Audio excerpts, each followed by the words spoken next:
परम शांति बाबू जी, आज मैं आपसे पूछने वाला हूँ पावर ऑफ कर्मा क्या है। लेकिन उससे पहले थोड़ा सा और डिटेल में आपको क्वेश्चन पूछ लूँ कि देखिए, आज हर इंसान जानता है कि अच्छा काम करेंगे तो अच्छा होगा, बुरा करेंगे तो बुरा होगा। तो सब इंसान यही जानता है कि एक्शन, मतलब जो भी एक्शन करता है उसका रिएक्शन आता है। ठीक है, तो ये कर्म जो बना तो उसका फल मिलता है। लेकिन आपने जैसे बताया है कि कर्म जो सोचने से भी कर्म होते हैं।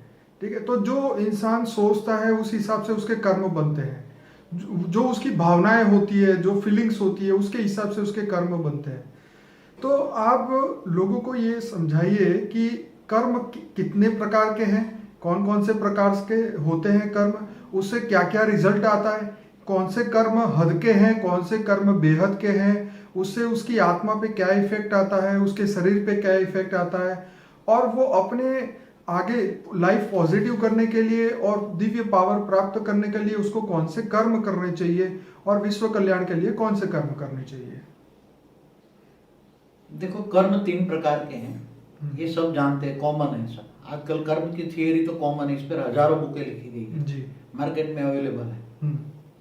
अब कर्म एक तो सत्कर्म है जी, जो आत्माओं को पुण्य की ओर ले जाता है, आत्माओं को नर से नारायण मतलब आत्मा से परमात्मा बनाता है, जीव से शिव बनाता है। और दूसरा है विकर्म। विकर्म माना पाप। जब आत्मा बहुत पाप करती है तो मरते वक्त वो आत्मा की दुर्गति होती है, वो आत्मा असुर वृत्ति वाली बन जाती है और वो असुर लोक में जाती है, माना नरक में जाती है। उसके कर्मों के हिसाब किताब से दूसरे जन्मों में आत्मा की शक्ति कम हो जाने से वो जानवर भी बन सकता है। 84 जन्म के चक्कर में पड़ जाती है, 84 लाख योनि के चक्कर में पड़ जाती है। और तीसरा है जो अकर्म, जो कोई भी सत्कर्म भी नहीं बनता और विकर्म भी नहीं बनता। ऐसे कर्म है जिसको गीता में निष्काम कर्म कहा है। क्या क्या है? निष्काम कर्म। तू निष्काम कर्म कर, ताकि सत्कर्म में भी चक्कर में नहीं पड़ेगा, न तू स्वर्ग में भी जाएगा, न विकर्म करेगा तो तू नरक में भी जाएगा। क्योंकि स्वर्ग में जाएगा तो अच्छे कर्म करेगा तो स्वर्ग में जाएगा, बुरे कर्म करेगा तो नरक में जाएगा, मगर मेरे पास नहीं आएगा। इसलिए तू निष्काम कर्म कर तो तू मेरे पास आएगा। ओके, मतलब परमात्मा की प्राप्ति करनी हो तो आपको निष्काम कर्म ही करने पड़े। हाँ, निष्काम कर्म करोगे तो तुम भगवान के पास जाओगे, परमात्मा के पास जाओगे, ऑलमाइटी अथॉरिटी के पास जाओगे, परम धाम जाओगे। हाँ। तुम मोक्ष को पाओगे, मुक्ति को पाओगे या जीवन मुक्ति में जाओगे। आज इंसान ये सोचता है कि मंदिर जाके या कहीं भी लंगर लगा के लोगों को, हजारों लोगों को खाना खिला के उसको ये लगता है कि मैंने बहुत अच्छा कर्म किया, तो उसका क्या रिजल्ट होता है? देखो, एक कॉमन सेंस है। लंगर तो अच्छा है, लंगर लगा के लोगों को खाना खिलाया, अच्छी बात है। लोगों को जो भूखे लोग हैं या जरूरतमंद लोगों को इसको खाना खिलाना अच्छी बात है। ठीक है, उसकी आत्मा को तृप्ति मिली जी। भूखे हैं इनको आत्मा को क्षणिक, मगर वो तो 1 4 5 6 घंटे में दोबारा भूखे हो जाएंगे। हाँ, बिल्कुल सही। हाँ, तो उसकी प्राप्ति मतलब ये हद के कर्म हुए ना, थोड़ी सी मिल जाती है उसको, मन को संतोष मिलता है कि मैंने लोगों को खिलाया। हाँ, मन के अंदर उसका मन प्रसन्न होता है और मन प्रसन्न होता है कि मैंने 1000 लोगों को खिलाया, हजारों को खिलाया। हद की प्राप्ति होती 4-5 घंटे तक चलता है। मगर जब आत्मा वो दोबारा भूखी हो जाती है तो फिर दोबारा खिलाने वाला दोबारा चाहिए ना। तो बार बार उसको तुमने 4 घंटे तक उसको उसकी भूख मिटाई, क्या बने? पुण्य, टेम्पररी एक रिलीफ मिली, टेम्पररी पुण्य किया, टेम्पररी पुण्य। उसका क्या रिजल्ट आएगा? टेम्पररी तुम्हें भी रिजल्ट में क्या आएगा? कर्म की थियरी ये कहती है कि उसको टेम्पररी, जैसे 1000 आत्माओं को खाना खिलाया तो तुम्हें हजारों आत्माओं को खाना खिलाने जितना पुण्य प्राप्त होगा तो तुम्हें इतना स्थूल में इतनी प्राप्ति होगी। स्थूल चीजों में, चाहे धन मिलेगा, इतना जितना धन तुमने लगाया इतना धन मिलेगा तुम्हें। ये हद की बात है।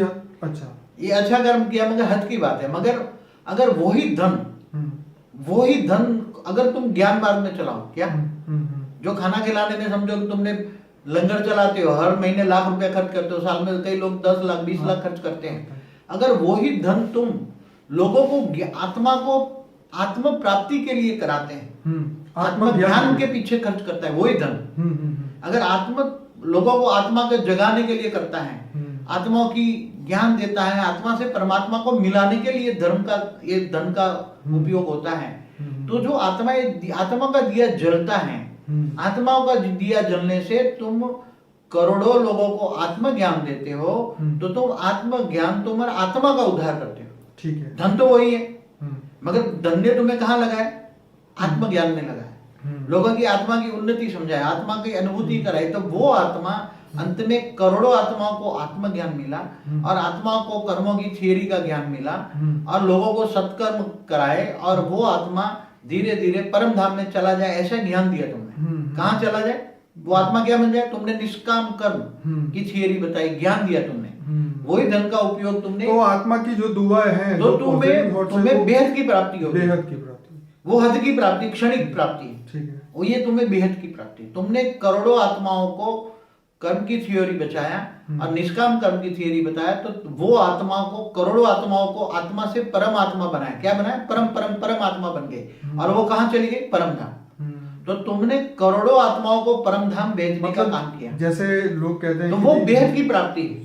किसी तो वो को आत्मा आत्मज्ञान करा के अगर वो मोक्ष की स्थिति में जाती है वो आत्मा, तो उसका जो पुण्य है उसको मिलता है उस आत्मा को जिसने ज्ञान दिया। जिन्होंने जो ज्ञान मार्ग में जाते हैं, ज्ञान मार्ग में जो धन लगाते हैं, ज्ञान मार्ग में जो धन लगाते हैं, तो उसी धन की प्राप्ति बेहद की प्राप्ति हो जाती है। कितनी? बेहद। वो तो क्षणिक प्राप्ति होती है, स्थूल धन मिलता है, थोड़ा कुछ जितना प्राप्त, मगर ये तो बेहद की प्राप्ति। तुमने आत्माओं से परम धाम में भेजा, मोक्ष दिया, मुक्ति कराई, और उसी के कारण वायुमंडल भी ठीक हुआ ना। कर्मों की गुह्य गति का राज समझाने से, आत्मा को ज्ञान देने से, आत्मज्ञान परमात्मा का ज्ञान देने से, परमात्मा का परिचय देने से तुम्हें आत्मा को परमात्मा बनाया और परम धाम भेजा। और यहाँ वायुमंडल भी, जब आत्मज्ञान होता है तो वायुमंडल भी सतो प्रधान बनता है, तो दुनिया का वायुमंडल भी सतो प्रधान बना है। तो निष्काम कर्म के ऊपर थोड़ा बताइए। जो निष्काम कर्म होता है, जिनका कर्म केवल समग्र विश्व कल्याण के लिए होता है। कितना? धर्म नाथ जात से भी परे। क्या? जो धर्म नाथ जात से परे कर्म करते हैं वो एक कुंठित कर्म है। क्या है?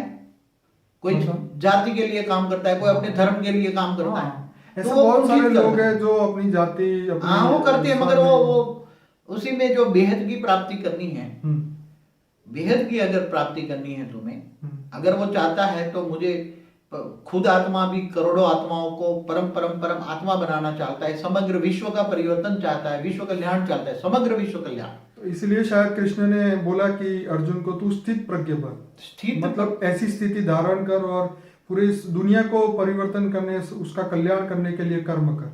वही निष्काम कर्म है जो भगवान कृष्ण ने जो ज्ञान दिया था, निष्काम कर्म। तू सारे कर्म मेरे को समर्पित कर दे। क्या? मुझे समर्पित कर, तुझे न पाप लगेगा न पुण्य लगेगा। तो ऐसा, मतलब ऐसा करने के लिए इंसान को ये सोचना चाहिए कि हे परमात्मा, ये जो मैं करने वाला हूँ और जो कर रहा हूँ ये तेरे लिए कर रहा हूँ, तो ये निष्काम कर्म होंगे, या तेरे डायरेक्शन से कर रहा हूँ तो ये निष्काम कर्म। भगवान ने ये कहा जी, परमात्मा का कार्य क्या है? परमात्मा का कार्य धरती पर जब असुरों का उपद्रव होता है तब असुरों का विनाश और देवता, मतलब देवताओं को रक्षा जी, साधु संत जैसी आत्माओं की रक्षा। मैं बोला मैं साधु संतों का आके उद्धार करता हूँ जी, बिल्कुल, और असुरों का विनाश करता हूँ। क्या करता है? भगवान कृष्ण ने भी असुरों का विनाश किया ना, बिल्कुल। तो जो कोई भी इंसान पॉजिटिव, मगर वो आज कायदा नहीं है कि तुम असुरों को गोली लगा दो, चाहे पापी है, आज दुनिया में पापी है तो उसको तुम।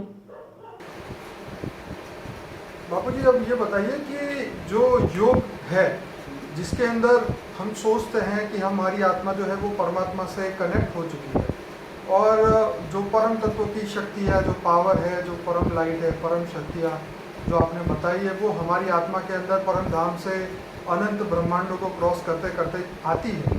तो ये जब हम संकल्प करते, जब हम ये सोचते, तो ये भी एक कर्म हुआ, बेहद का कर्म हुआ, तो ये भी बेहद की प्राप्ति होगी इससे। देखो, केवल सोचना मानव कर्म हो जाता है। तो आपने क्या सोचा कि अनंत कोटि ब्रह्मांडों से ऊपर जो परम धाम है, जहाँ ऑलमाइटी अथॉरिटी रहता है, अनंत कोटि ब्रह्मांडों से ऊपर एक परम धाम है, उस परम धाम में ऑलमाइटी अथॉरिटी रहता है। तो ऑलमाइटी अथॉरिटी जहाँ रहता है, तुम उसको डायरेक्ट या इनडायरेक्ट याद करोगे तो तुम्हें परम धाम से शक्तियां आएंगी। परम धाम में शक्तियां कौन सी आती है? शक्तियां कितने प्रकार की? नहीं, पर ये जो सोचा ना, सोचा तो कर्म किया ना, सोचना माना कर्म। तुमने सोचा तो वहां से पावर आएगी, पावर आएगी तो तुम्हारी आत्मा में शक्ति आएगी, आत्मा में शक्ति आएगी तो तुम आत्मा से धीरे धीरे आत्मा के अंदर शक्ति आएगी तो आत्मा से विकर्म विनाश हो जाएंगे। जन्मों जन्म के पाप विनाश हो जाएगा। अगर हम ये कंटिन्यू सोचते रहे कि हमें बेहद की प्राप्ति करनी है, हमें परम पद को प्राप्त करना है, परम शक्तियों को याद करना है, जैसे योग में नहीं कर रहे पर नॉर्मल लाइफ में, जैसे एक इंसान जो है वो नॉर्मल लोगों के बारे में सोचता है, इसके बदले अगर ये करना चालू करे कि मेरे को बेहद की प्राप्ति करनी है, मेरी आत्मा का ये गोल है और मुझे परम पद को प्राप्त करना है, परम धाम में जाना है, बेहद के परम पिता को मिलना है, तो ये जो संकल्प हुए उससे क्या क्रिएट होगा, ये इससे कौन सी एनर्जी? तुम देखो, एक कॉमन नियम है, साइंस वाले भी अब मानते हैं, तुम जो सोचोगे वो बनोगे। ठीक है। तुम्हारे सोचने से तुम्हारा आसपास का एक ओरा बनता है, पहले तो ओरा बनता है, ओरे से तुम्हारे पॉजिटिव ओरा है तो तुम्हारा जो इच्छा है, इच्छा धीरे धीरे ओरे में एनर्जी आने से ओरा ठीक हो जाता है।